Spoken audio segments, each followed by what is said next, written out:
अस्सलाम वालेकुम। तो मैं हाजिर हूँ अगली किस्त के साथ। हमारी किताब है हज़रत मोहम्मद और इस्लाम, जिसके लेखक हैं पंडित सुंदरलाल जी, जिन्होंने एक बेहतरीन किताब लिखी है। इसके अंदर हमने कई सारे चैप्टर पूरे कर लिए, जिनमें हमने शुरू में अरब जो क्षेत्र है उसकी ज्योग्राफी देखी, उसकी पॉलिटिकल और रीजनल थ्योरी देखी, हिस्ट्री देखी उसकी। इसके बाद में हमने ये देखा कि पैगम्बर मोहम्मद सल्लल्लाहु अलैहि वसल्लम से पहले उनके हालात कैसे थे। फिर हमने उनके बचपन के दिन देखे, 25 साल तक की उम्र का देखा, फिर उन्होंने व्यापार किया। इसके बाद हमने ये देखा कि उन्हें इल्हाम हुआ। उसके बाद हमने देखा, इसमें पढ़ा कि किस तरह से कौन कौन सी परेशानियां उन्हें मक्के के अंदर सहनी पड़ी। उन्होंने किस तरह से लोगों को अपनी बात समझाई, किस तरह से लोगों ने उनका विरोध किया। इसके बाद हमने देखा कि उन्होंने फिर हिजरत की और हिजरत जा कर के मदीने चले गए। तो यहाँ हम आज शुरू कर रहे हैं मदीने का ताज। जो हमारा मेन चैप्टर है उसमें 5 नंबर है और सब चैप्टर काफ़ी सारे हो चुके हैं। मदीने का ताज, बिस्मिल्लाहिर्रहमानिर्रहीम। मदीने पहुंचकर धीरे धीरे मोहम्मद साहब सल्लल्लाहु अलैहि वसल्लम और इस्लाम के दिन फिरने शुरू हुए। इस्लाम को मानने वालों की तादाद ज़ोरों से बढ़ने लगी। इसमें दो तरह के लोग ज़्यादा थे। एक वह जो मक्के से आए थे और मुहाजिर कहलाते थे। हिजरत शब्द में जब हमें मू नाम का उपसर्ग लगाते हैं तो ये मुहाजिर हो जाता है, यानी हिजरत करने वाला, जिसका मतलब है प्रवासी। और दूसरे वह मदीने वाले जिन्होंने मदीना बुलाकर इन्हें पनाह दी थी और अंसार कहलाते थे। अंसार का मतलब होता है मददगार, यानी मददगार।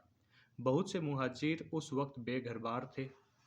मोहम्मद सल्लल्लाहु अलैहि वसल्लम की सलाह से एक एक अंसार ने एक या दो मुहाजिर को अपना भाई बनाकर अपने घर में रख लिया। इस तरह से एक नया भाईचारा मदीने में बना और अंसार और मुहाजिर में एक दूसरे से प्रेम बढ़ता गया। पहले कुछ साल तक ये रिवाज रहा कि जब कोई ऐसा अंसार मरता जिसने किसी मुहाजिर को अपना भाई बना रखा था तो उसकी सारी जायदाद उस मुहाजिर को मिल जाती थी। बाद में इसकी ज़रूरत न रही और यह रिवाज बंद हो गया। मदीने के दो सबसे बड़े कबीलों में बनी औस और बनी खजरज में 120 साल तक लगातार घरेलू लड़ाई चली। कभी किसी का जोर होता था, कभी किसी का।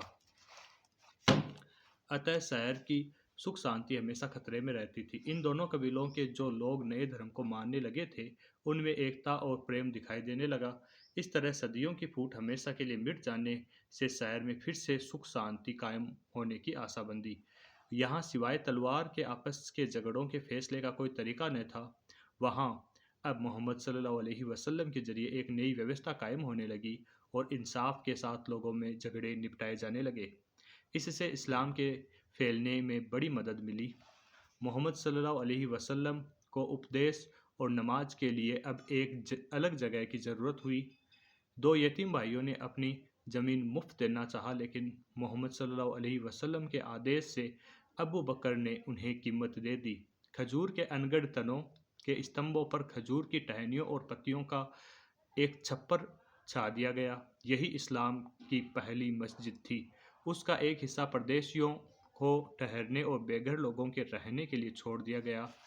रात को रोशनी के लिए बहुत दिनों तक तेल बत्ती की जगह खजूर की छिपटियां जला दी जाती थी। कुछ ही दिनों में शहर की व्यवस्था का सारा बोझ मोहम्मद सल्लल्लाहु अलैहि वसल्लम को अपने ऊपर लेना पड़ा।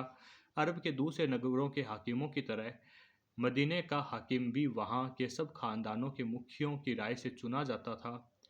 मदीने वालों की नज़रों में मोहम्मद सल्लल्लाहु अलैहि वसल्लम से बढ़कर कोई दूसरा हाकिम नहीं था। जिन लोगों ने इस्लाम अभी तक नहीं अपनाया था वह भी बनी औस और बनी खजरज की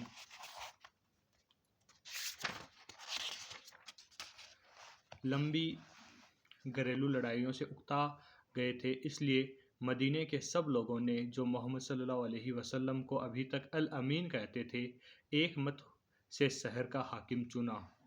मोहम्मद सल्लल्लाहु अलैहि वसल्लम ने शहर के लोगों के नाम एक ऐसा ऐलान किया जिसका कुछ अंश इस प्रकार है: अल्लाह के नाम पर जो सब के ऊपर दया करने वाला और रहीम है, अब्दुल्ला के बेटे और अल्लाह के रसूल मोहम्मद सल्लल्लाहु अलैहि वसल्लम की तरफ से सब मुसलमानों और उन सब लोगों के नाम, चाहे वे किसी भी जाति के हों, जो एक साथ मिलकर रहने को तैयार हैं।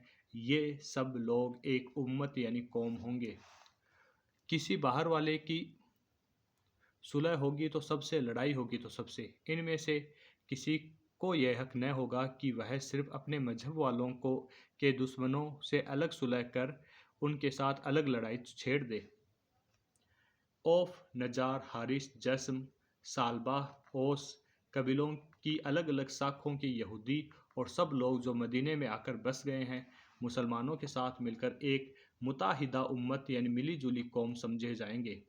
वे अपने अपने धर्मों का उतनी ही आज़ादी के साथ पालन कर सकेंगे जितनी आज़ादी के साथ मुसलमान अपने धर्म का। जो जुर्म करेगा उसे सज़ा दी जाएगी। मुसलमान का धर्म यानी फ़र्ज होगा कि वह हर ऐसे आदमी से अलग रहे जो जुर्म करे या किसी को सताए या जुल्म करे। कोई जुर्म करने वाले की तरफदारी नहीं करेगा, चाहे वह जुर्म करने वाला उसका रिश्तेदार ही क्यों न हो।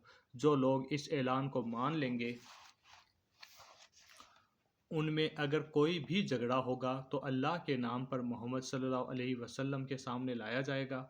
मदीने के लोगों ने इस ऐलान को बड़ी खुशी से मान लिया। मदीने के बाहर भी चारों तरफ बहुत से ईसाई, यहूदी और दूसरे कबीले थे जिनके साथ अपना व्यवहार तय करना जरूरी था। प्रेम और शांति के साथ उनके कानों तक नए धर्म का संदेशा पहुंचाना भी जरूरी था। इनमें से जिन लोगों ने मदीने वालों के साथ मिलकर एक कौम, एक राज होकर रहना पसंद किया, उनको खुशी से अपना लिया गया, और जिन्होंने चाहा कि उनके साथ सुलह की शर्तें तय की गई। इन दिनों सनाई पहाड़ के ऊपर सेंट कैथाराइन के ईसाइयों के लिए मोहम्मद सल्लल्लाहु अलैहि वसल्लम को जो ऐलान निकला वह भी उल्लेखनीय था। उस समय के ईसाई मूर्तियां पूजते थे और उनके गिरजे मूर्तियों से भरे रहते थे। ऐलान के कुछ हिस्से ये हैं। अल्लाह के नाम पर जो सबके ऊपर दया करने वाला रहीम है। अल्लाह के रसूल मोहम्मद की तरफ से सनाई पहाड़ी के महंतों और आम तौर पर सब ईसाइयों के लिए, सचमुच अल्लाह सबसे बड़ा और सबसे महान है। सब पैगंबर उसी के पास आए और कहीं नहीं लिखा कि अल्लाह ने किसी के साथ बेइंसाफ़ी की हो।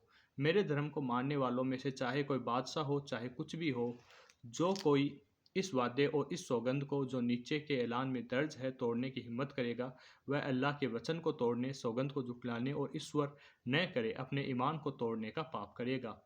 जब कभी कोई ईसाई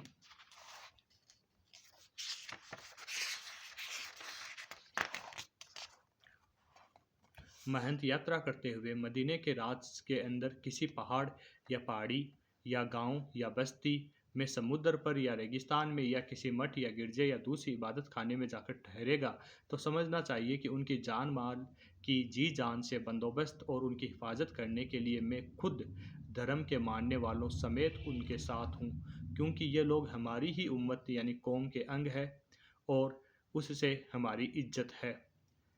मैं इस ऐलान के ज़रिए अपने सभी व्यवस्थापकों को आदेश देता हूँ कि वे इन लोगों से किसी तरह का टैक्स या कोई चुंगी वगैरह न मांगे। उन्हें किसी ऐसी बात के लिए नहीं सताया जाना चाहिए।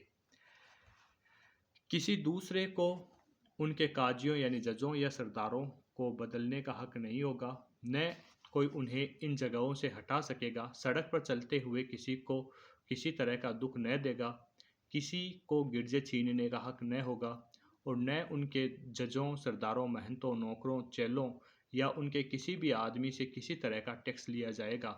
न उन्हें किसी तरह से परेशान किया जाएगा, क्योंकि मेरे इस वादे और ऐलान में वह और उनके सब आदमी शामिल है जो ईसाई मामूली घरबारी है और अपने माल और रोजगार से टैक्स दे सकते हैं। उनसे भी जितना ठीक होगा उससे ज़्यादा हरगिज़ नहीं लिया जाएगा।